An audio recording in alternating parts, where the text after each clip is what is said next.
Here's how to edit your holiday videos, simple and easy. I start with the Project Start wizard. Click it, then choose a project name, for example, holiday videos.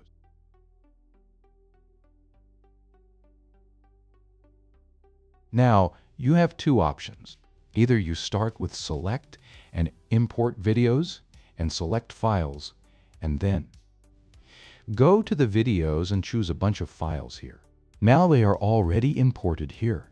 It takes time to go through them and cache everything.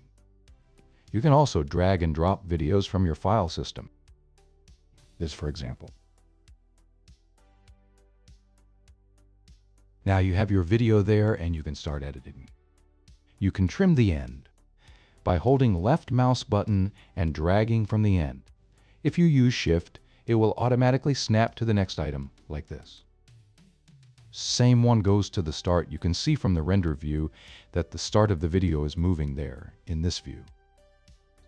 You can also cut videos in half with holding Shift and double-clicking the video.